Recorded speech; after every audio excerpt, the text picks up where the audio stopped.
tell me, where would you like to start? Or what interests you most about the sessions that I do, perhaps?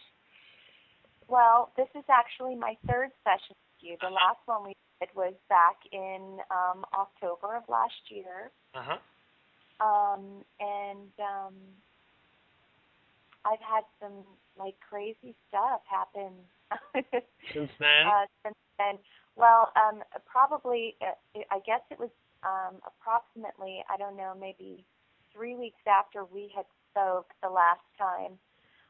My sister's 17-year-old son passed away, very tragically, and very unexpectedly. So it's been quite a roller coaster, for my family.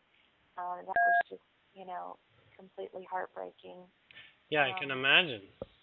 Yeah, and so I'll be honest, I was feeling really a little bit guilty because during our conversation, I don't know if you remember, but we had talked about I have a 5-year-old son, a little guy, and you had made a mention that sounds like you're hitting the buttons on your phone by accident, perhaps.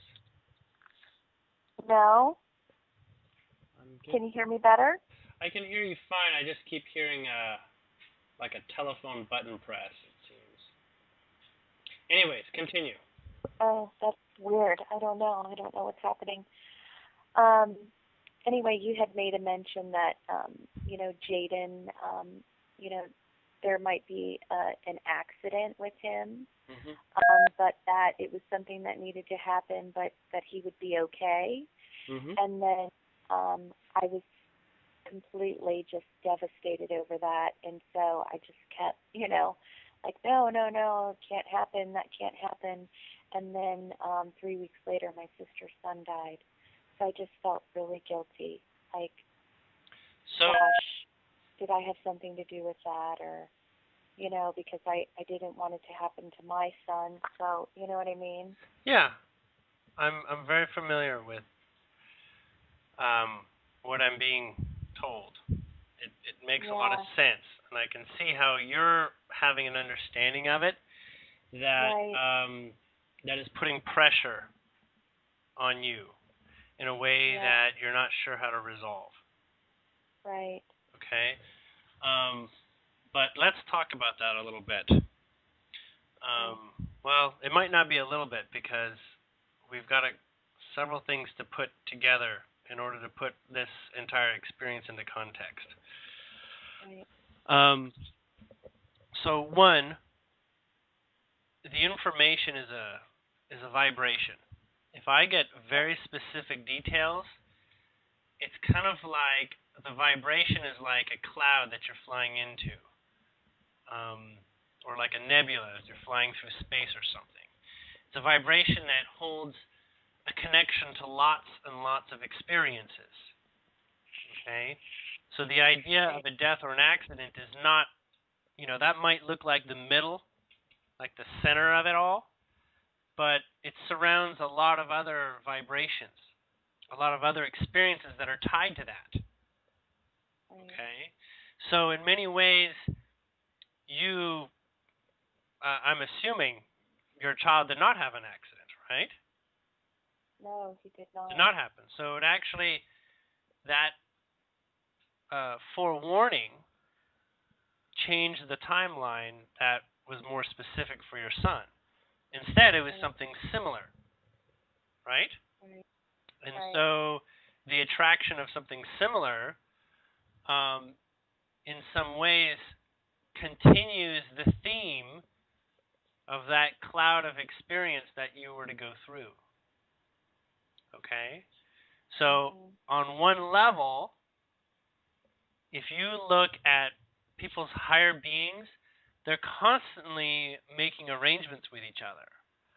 And we can say that your nephew decided to and read on another level what you were seeing coming up and decided to sort of take the hit instead and say, I'll do it instead.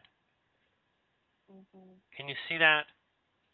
Like, I prefer to do this because this is an experience that you and those surrounding the family need to go through, or are asking to go through, but wouldn't ask it consciously because that would be ego suicide, which is a part of what you're experiencing. This personal association with your mind that doesn't understand the grand scheme of things, where people don't die, the experiences occur for much bigger reasons. Okay? Have you heard me talk at all about timelines? Yeah. Okay. So you're familiar that everyone has their own timeline, and everybody's independent in their timeline. And where timelines cross over, they do. And sometimes when timelines separate, it looks like things like, I'm not going to see my best friend from high school anymore, you know. Or it may be, we're best friends, there's no reason why I won't ever see you again, but instead the person dies from your perspective. But in fact, that's just as good an excuse as saying, every time you ever call from now on, you're going to get an answering machine. It's like the same thing, only we have a personal association over the difference. We say, oh, I must have done something to offend the person. That's why this was created.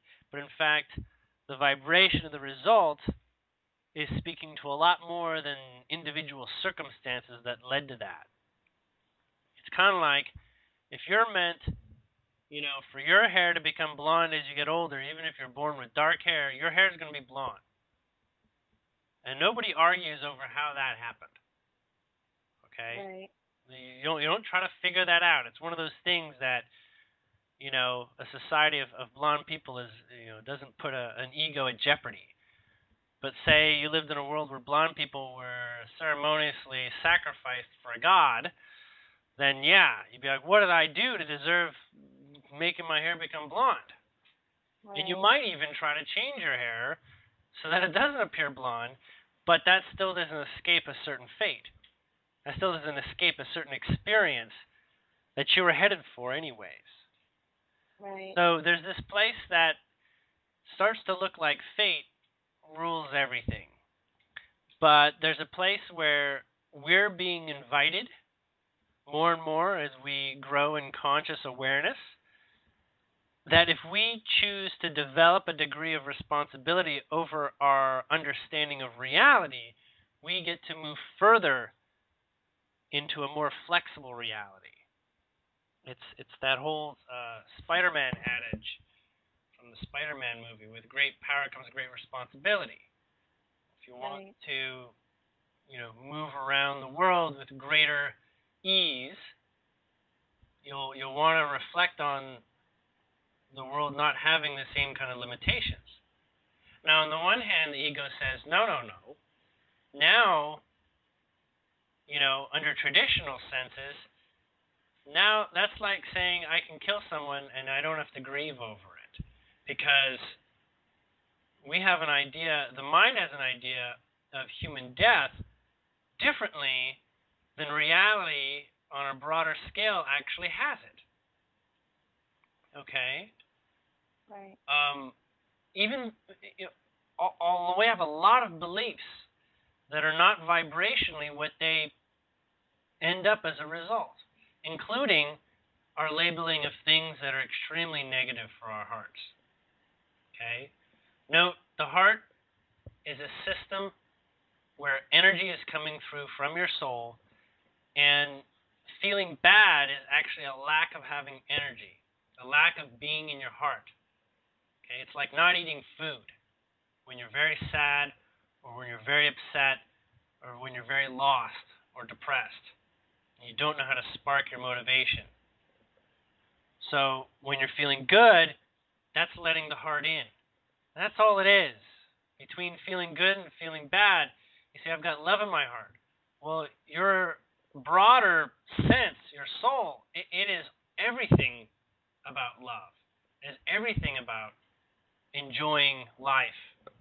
So the mind is really sort of like the gatekeeper to how much energy is coming in. It's not, energy is never rejected. It's just how much of your soul is getting through the door, and that determines how happy you are, and determines your general state of vibration, your general, place where you have self-esteem is a certain level, right? That's your current financial bank balance of how much soul you have embedded in your life. You see. Right, and that's it's really been running on low. Yeah. So, and most of the time, that comes about because of the setting of the past. The setting of the past was, we don't want people to be able to do miracles. Okay? If everybody could do miracles, there'd be little room for anything consistent. We'd be just living one big lucid dream. Okay? And we sort of are, but we're living with embedded systems that create consistency and structure. So our society is like a brick house versus a straw house. Okay? As you're familiar, a belief system can make you a profoundly grounded person or a profoundly flaky person, association-wise. And so it depends on which beliefs that you're going to do, which you're going to follow. And so we're, as a community, an earth community, a human community, we're readdressing the beliefs of the past. And things like death are very big. When I found out about the truth of timelines and how all timelines are persisting at all times, your nephew's alive. Okay? That's hard to understand. But he's living timelines that are fruitful to him being alive. It's more fruitful right now that he not be alive, and that is confusing for the mind alone. But when you go and see the bigger picture, you can see that you and the family are starting to address things that are kind of new to everyone. Okay? It starts off, I never thought this could happen to me. Never thought this could happen to us or to him. And we have this association of extreme empathy. Poor child, poor, boy. And we put our energy in ways that are kind of extreme, in ways that before this occurred, you never gave the child that much attention. You, in your case. Okay? You're giving him more attention now than possibly he might have ever deserved.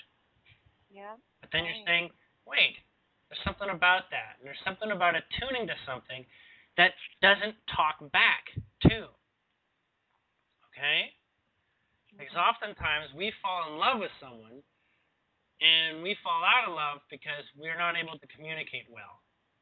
Right? Right.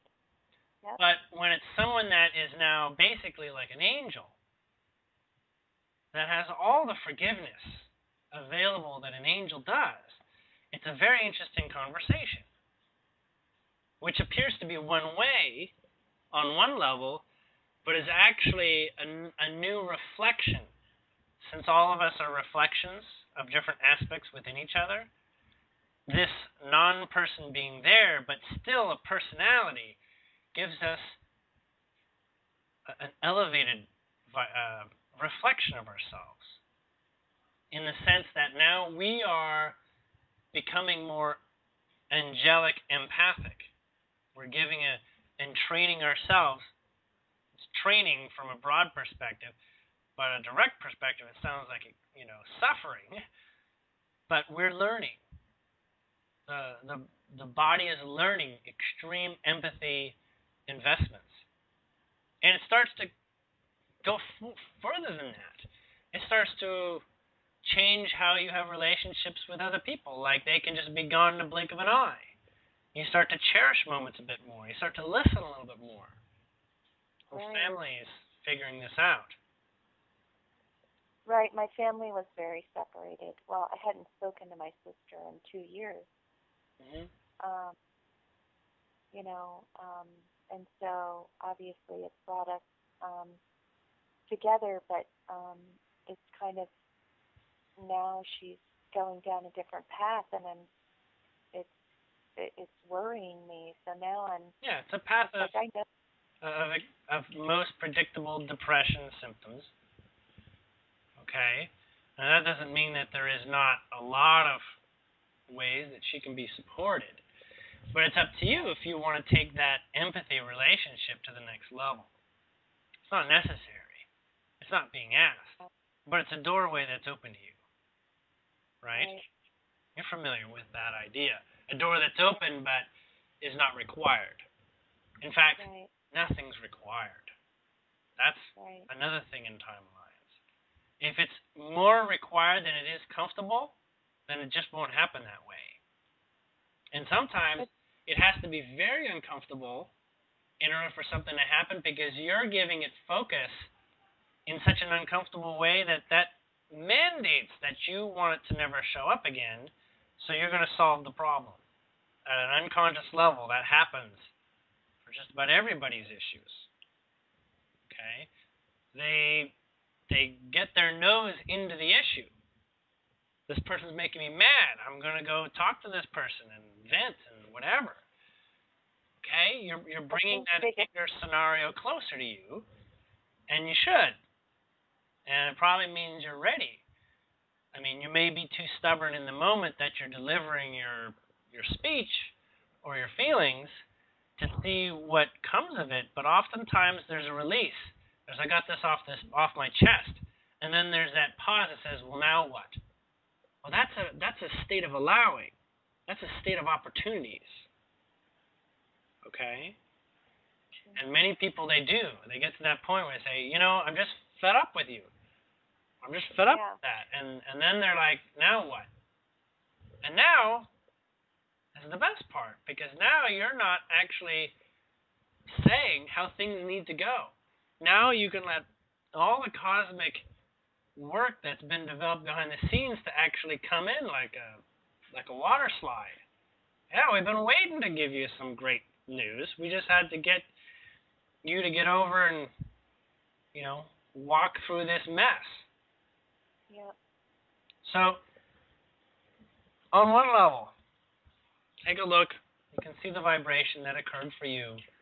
Your family might have still had a similar experience, but in fact, it evolved. In many ways, you took it to the next level of being able to go faster. You had a certain degree. There was a point where you were still uncomfortable with the idea of your child, but on another level, you were actually making progress. And that progress is saying, this doesn't have to happen so personally. It doesn't have to happen right in my face, this close. And the vibration of those that serve, as everyone serves from an unconscious level, you can have a mortal enemy, and they can be the best teacher you've ever had. Okay? We are all serving each other in subtle ways, especially the ones that bring us discomfort, because those are a lot more, you could say, selfless. Because, on a conscious level, who would consciously show up just to be a bad guy, just to be a snot or an annoyance? There's no accidents. There's the fluid flow of growth and development. And everything happens because you can handle it. In this case, your child being on the edge of a potential experience, that was coming, and that was a very likely vibration because you were ready for it. It was important for you. Okay? So, yes, can we talk about premonitions and future tellings? We can do a certain amount of that. And I can tell you something that can be different tomorrow. But in the end, as you noticed, the vibration still showed up in one level. Not, even in such a way that you did not even have control. Because you didn't put any focus into that child, did you? No. Okay? You have nothing against that child. And so you literally are looking at one thing and trying to make it what you understand as a vibration of similarity, but your mind is not understanding how to tie those two experiences as both being valid and serving a near similar purpose. Okay? This idea that you have a possession such as your child is not actually a truth. You have a reflection, much like you own a mirror in your home. You own that mirror, and it came with the home. It's, stuck to the wall. If you move from that house, you lose that mirror. You're going to have to get another mirror. It's like saying I live in Washington. I moved from Washington. I'm going to have to find another mirror like the one I had when I lived in Washington. It'll happen because the things that I'm doing to look when I'm looking in that mirror, it's still going to show up, just albeit slightly different as appropriate. Right. Okay? So there's this idea that you don't escape your fate.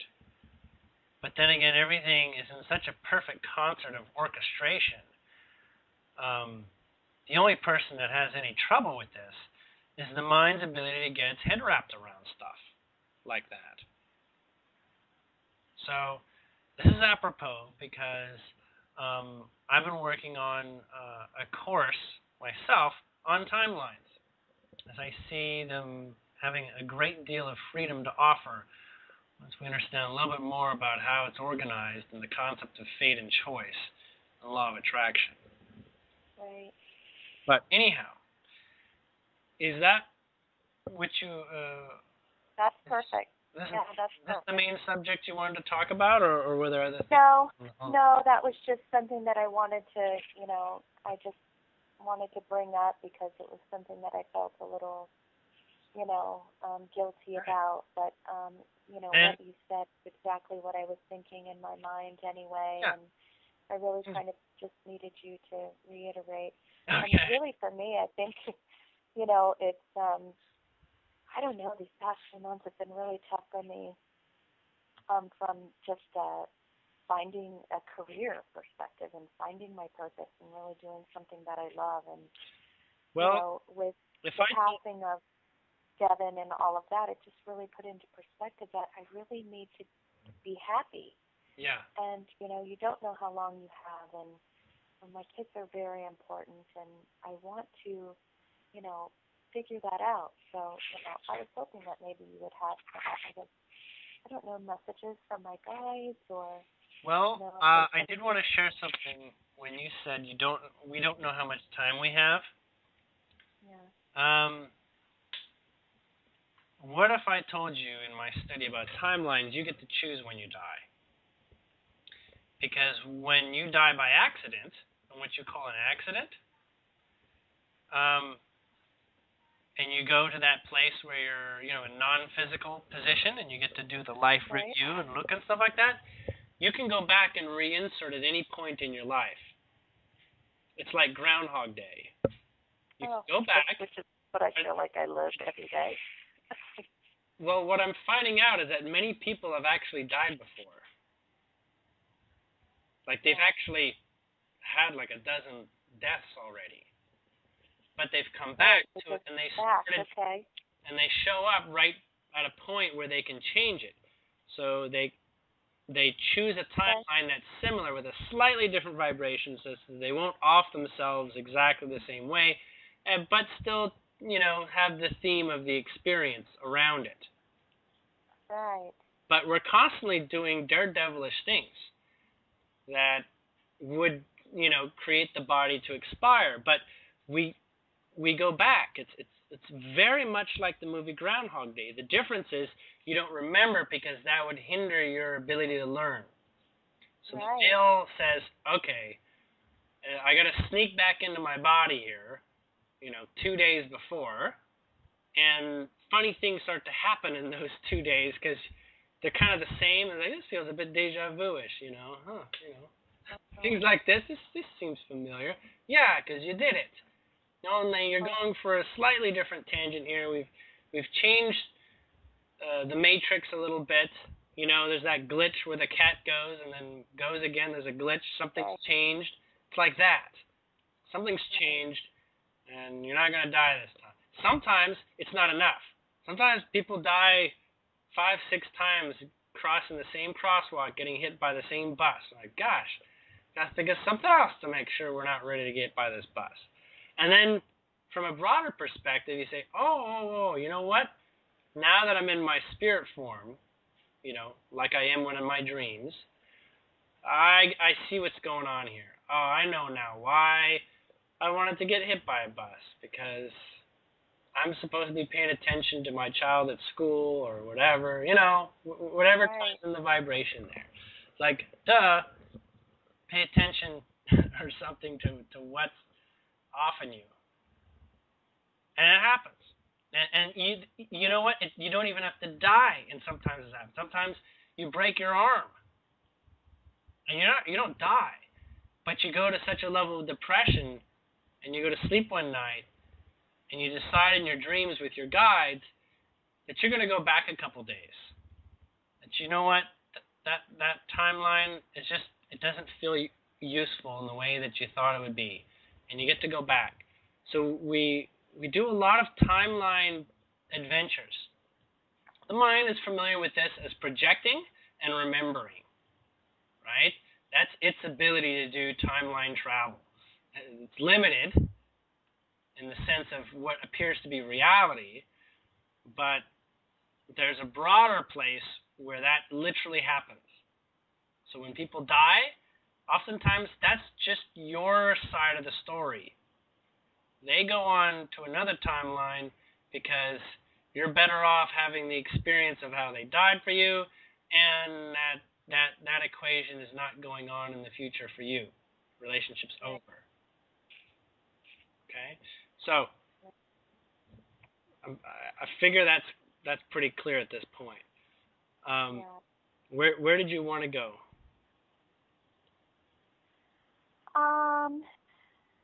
You wanted to hear from the guides, but can you... Yeah, are there any messages from my guides? Did you want to hear on that subject specifically, or just see what they're up to? I guess just see what they're up to. I mean, go with what your gut instinct is, but I mean, I don't have any specific questions. I just, you know. In your case, there's a couple things to talk about. And your guides are very non-superimposive. So they're very guided by your direct intentions. Does that make sense? They're like butlers or something. They're like what? They're like butlers, or like, you know, the help. Sometimes people get guides that are like a professor. Like, you asked me to teach you something, and goddamn it, I'm going to get you to learn this. Guides are not exactly along those lines, but they do have a couple things to reflect. One, you're in a position right now and going through a developing energetic theme of interrelationship. You, in comparison, and what it means between you and everyone else in the world.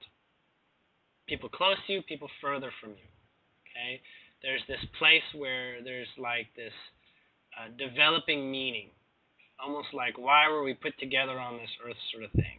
That's like the start of the story, which is an old story, but it's showing up right now, and they're helping out in this way where finding your grounding is a place that you're looking for with regards to what are you supposed to be doing that's best with other people, which is hard to understand because there's a traditional societal role of what each kind of relationship does, like boyfriend and girlfriend, they do this, you know, brother and sister, they do this, mother and daughter, they do this. There's been traditional ones, but there's a great impetus for you to discover a more organic approach to what relationships are. Because as you know, you've got, brother and sister do this, But then brother and sister oftentimes find many ways of not acting like brother and sister. Right. There's the mortal enemy brother and sister. There's the compassionate but too far in age brother and sister. But later in life become close because the age gap is no longer a difference. Things like this. But we're getting even beyond that. Even beyond DNA relationship bonds. It's becoming a place that is like almost like stepping away from anything related to protecting someone. And that the best way to approach someone is with full force love. Like full force, well, at least this is what your guides are telling me, like this is how to relate with people. Be bluntly in joy. If you're bluntly in pain, well, prepare to learn great things about yourself. And that can be very useful. But with regards to people in general, and the happiness of the world is basically blunt love. Smiling to strangers, for starters. And giving people the benefit of the doubt of being good people, rather than guarding yourself, walking down the streets of New York City, whatever. Do you know what I mean? Mm-hmm. Do you see this starting? It's about 3 weeks old that this vibration has gotten to sort of take off here. But it's sort of like a remapping of relationships to be. Well, I'll tell you, because I feel like that's how I was taking the approach. But I guess probably about 3 weeks ago, I feel like I started to hit like, almost like people don't appreciate. I try to do everything I can. I try to give them unconditional love, and even at work. And then all I get in return is like I don't get that back. And so it's like so frustrating to me. I'm like, are these people living in the same world I am? Like, I just don't understand. And that's just it. They are telling you about your world.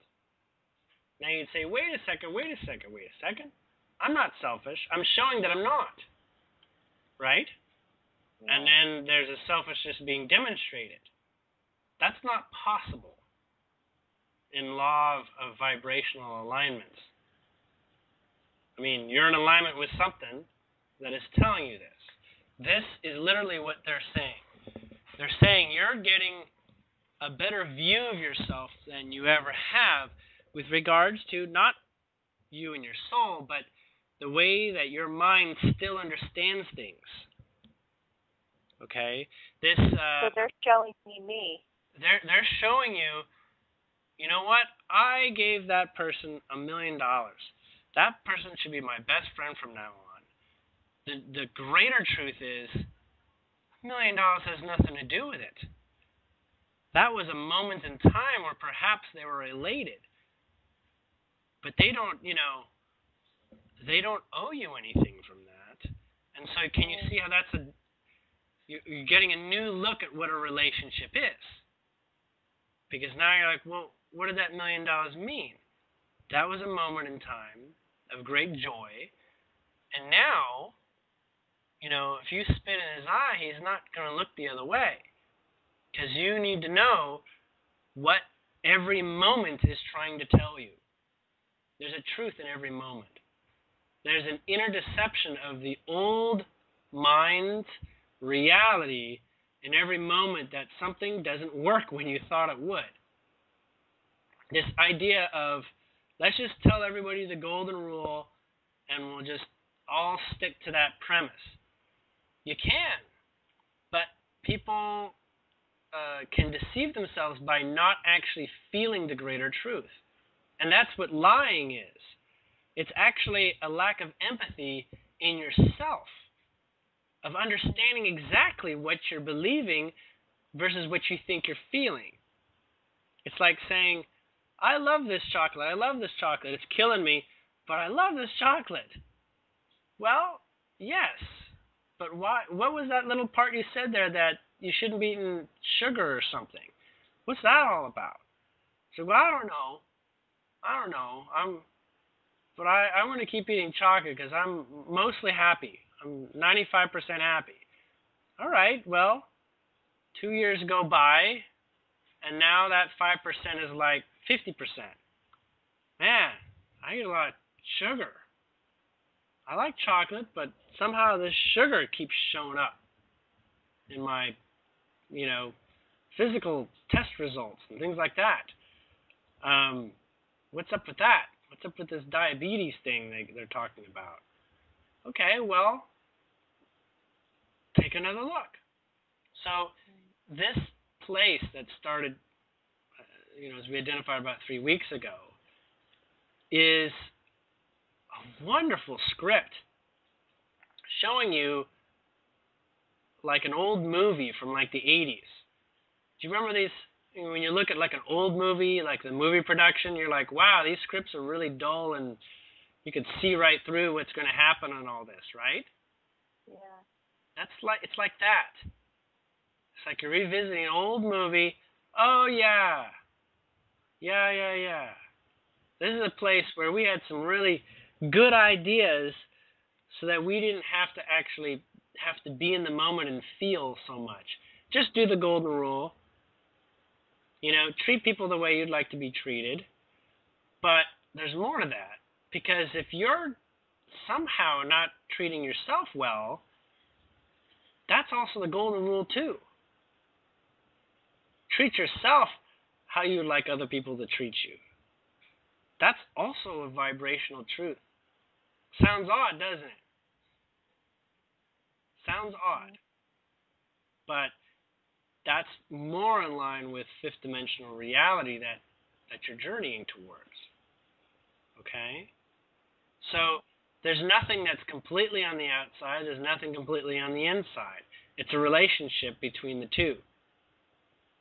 So if you want to learn more about yourself, look at information on the outside. If you want to learn more about the outside, look at information in yourself. Okay? Got it. Look at the feelings you're feeling day to day. Strange depressions. They explain more about the people outside than any kind of casual conversation can get to. Right? Yeah. So let's take another look at what they're saying.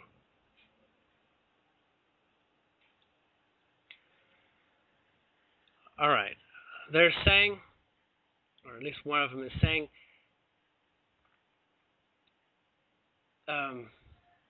there's this world where emotions run free, where everybody is either manic or extremely emotional, overly sensitive, and kind of emotionally dependent, where they're unable to express emotions unless they're around people that draw it out of them. This world was once an idea, as in, this is the world that everyone here deserves, one where you play with $1 million cash wads in your wallet instead of the 1s to 20s that most people have. But there were decisions on your part, in your personal timeline, and I'm going to say mine too, because we're both talking here, and we can see this in each other's, at least,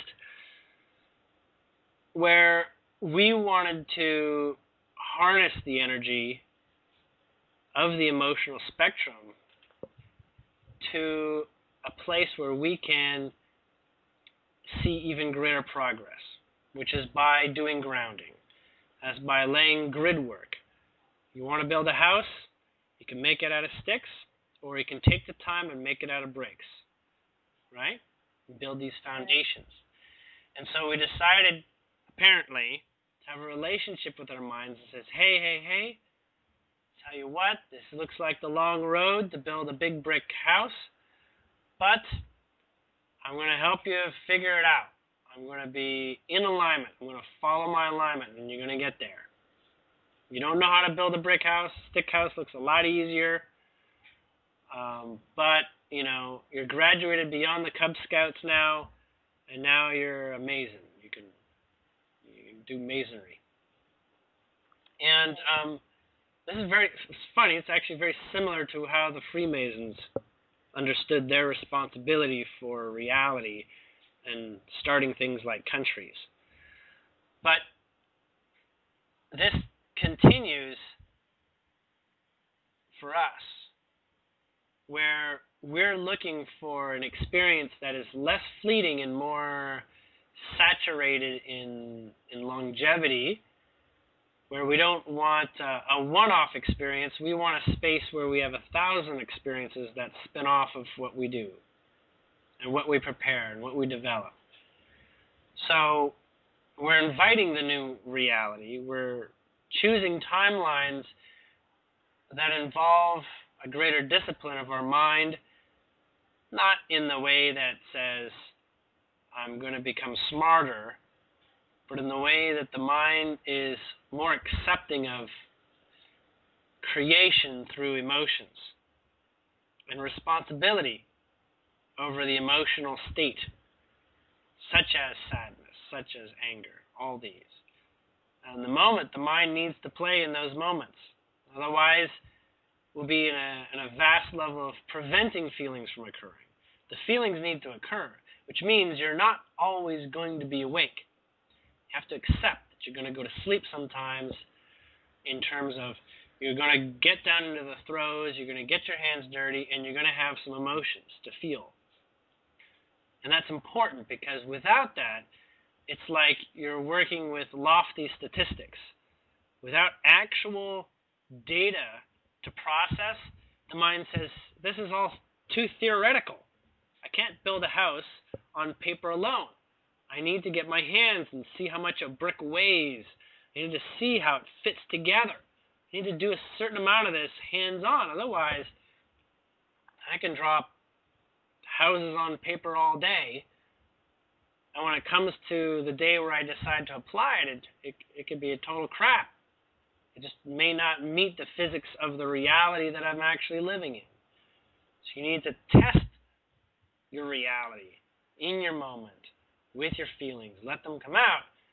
Now, some people say I'm a slave to my emotions. That's not nearly true.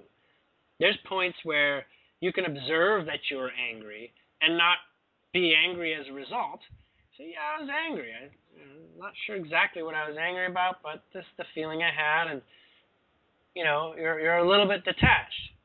You're not saying I was not angry. Those that do that and dismiss a feeling are not getting to get the benefit of that experience. So there's a place where you observe the movement of energy and say, good experiment. Now I see how that works. Now I see how that flows. Now I can see how that water trickles through the cracks that I didn't know were there. Okay? So the emotions, I'm being told, are like a tool for learning and a tool for exercising your focus. Because the more that you understand the ability for you to exercise your focus, the better you are at manifesting your reality and sort of guiding somewhere. This idea of depression or laziness is this personal belief that we are not able to get somewhere. But we can. With our minds and our hearts, we can get places very quickly, especially with the support of those that are not visible to us most of the time, that call us our guides. And they really do get involved. If you remember more of your dreams, you'd see just how many different spirits and other beings are in your life. It's Pretty much, you know, you're in a play and you're the main character in the cast, but you've got a lot of supporting cast, you know, that can be named in many cases. You know, they help you be the center stage performance. I do. I definitely do believe that. I know that I do have a lot of support. I feel that. Yeah. I feel that energy, and I do, you know, talk to my guides every day, and I'm working on just, I think for me, is being more grateful. That's something that I have a challenge with because I work so hard for everything, and I feel like I did this, and I'm like, no, you didn't do this on your own. You need to be grateful. There's so, and it keeps going in that direction until you, well, we can't say exactly what it'll be like for you, but there's a point at which you'll start to identify less with what you did because that's what your mind is looking for validation, into more of a space of what did you let your mind allow? It's almost like you start to look, if you take a moment and start realizing a lot of things happen by chance, by synchronistic timing of strange events. You happen to be in the right place at the right time. You happen to have the right amount of money. Happen to have this experience. It's almost like a script from a movie that's cheesy. And you start to say, wait a second, I didn't make any of this happen, but I did in that I allowed it to happen. Right. Like I was actually open to the mysteries a bit more. Sometimes when we think we know exactly how it happens, that's a sure way that we don't explore anything beyond the bounds of that. And that's a big deal of what I'm being told is what's starting recently for you is a sort of rearrangement of how relationships actually develop. Not through our words, through more along things like intentions and in how we treat ourselves. It's a lot to do with how people receive one another by how they treat themselves. So you can treat others fantastically, and they can still be a total piece of shit. Because they haven't found out how to treat themselves, and they're reflecting in you that you're focusing on the outside when more attention is deserved on the inside. Not that you're a piece of shit. They're just showing an extreme example so that you get somehow emotionally interested in the strangeness of it. Right? So yes, people around you act a lot crazier than you do, despite how crazy you are. They're examples that are surprising to you are big, big messages. Okay? They're all playing roles. And on one level, they deserve your undying attention and love and empathy. But on another level, it's a developing balance with yourself. Right. So that equilibrium, outside versus inside, that wobble between going too extremely outside and too extremely inside, that wobble and that balance, that's getting better. They're telling me it's getting a lot better with you. That you're finding more and more you can run a more crazy tightrope. Yeah. Okay, that's what they're saying. You're damn near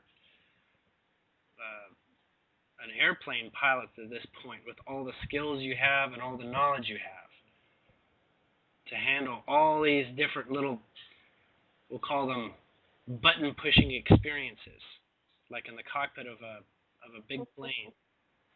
Okay, that you know about them. And they don't trigger you the same way. You don't get perturbed. You don't get as overwhelmed. Yeah, I don't. That's right.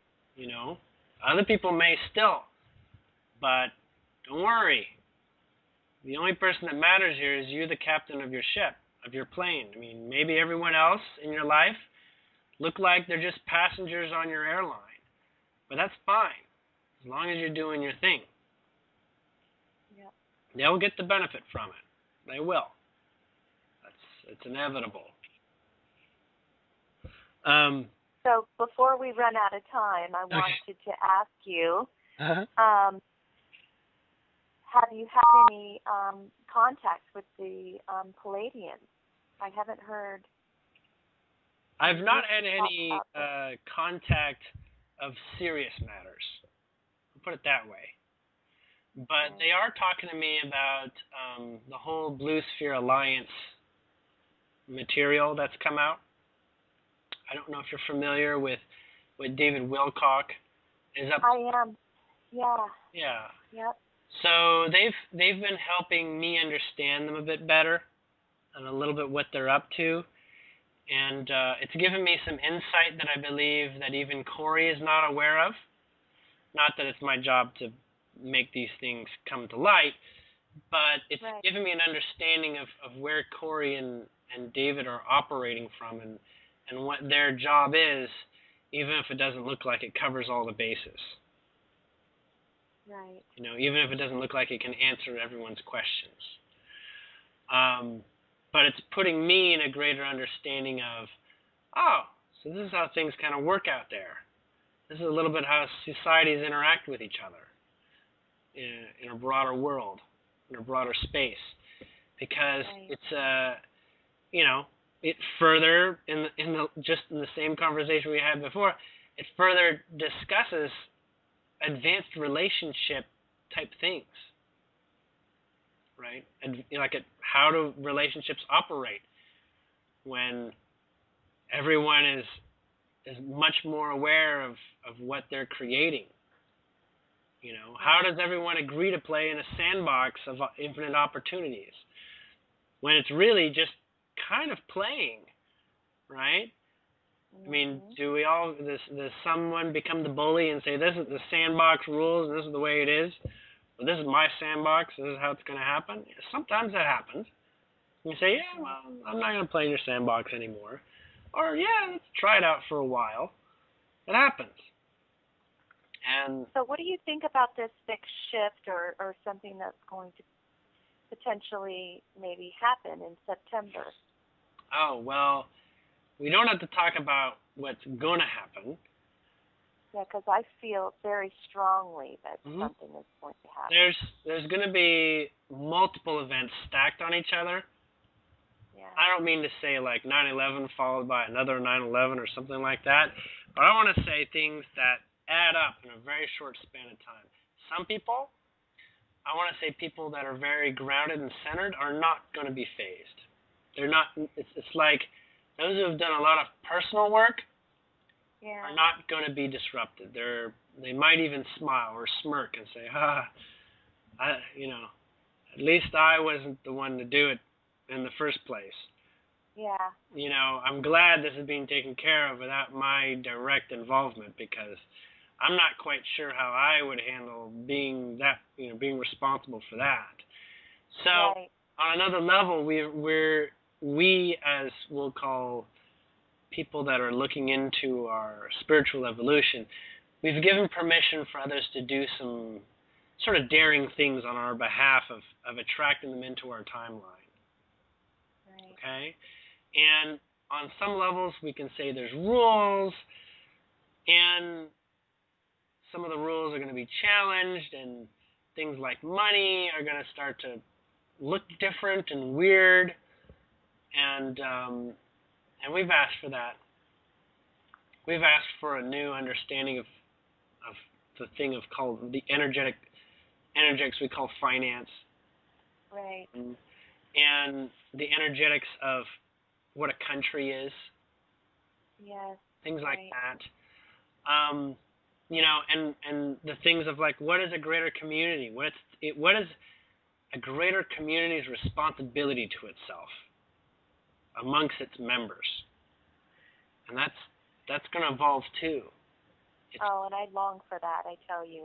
That is something that I'm being told it's going to be very interesting for people that, see that this is a game more and playful and not seeing it as a punishment. Because many will probably go in that direction before they open up their eyes and they say, I keep punishing myself. I don't deserve that.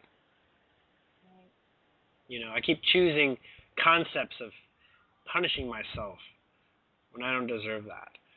So the greater stories are just as important as the smaller stories. But we're ready. You're ready. Yep. Many are ready. And for many, it's what they've been waiting for. They've been waiting for an opportunity to speak a little bit louder, be a little bit braver, because they don't want to be the first person to talk about something, but they're ready to support the first person. Right. Yeah. Think of it as an emotional minefield for many people, but short-lived. When people start pointing out that you don't need to go running scared into the minefield. So do you think it'll be more of like a disclosure, though, or just like a financial kind of collapse? First, the financial and distrust and discomfort is the first phase of it. That's September. Disclosure's not likely to happen in September. I believe it could probably happen as early as October, but still probably not likely till, closer to the end of the year, beginning of next year. Disclosure, as I understand it, is not a government reveal. It is a threshold at which people can't operate without the knowledge of what disclosure is meant to give us. It's like we have an energy crisis when all we need to know is the truth about all the alternative energies that have been held behind. So on one level, it's disclosure of, technology that we already have. But on another level, it's like you can accuse the government first of hiding it, but there's a point where you're going to say, oh, hell, government can't help us. Government's tied at the knees. Let's look around and see if anybody else can help us. It's like giving up on one leader to look around and see, can we do anything for ourselves? Do you see that? So that steps up a couple notches. And it's also a phase for the, probably not immediately, but closer into October, whatnot. There's going to be a phase for the couch sitters. These are people who feel like they don't have a say or involvement, or they're just watching life pass them by.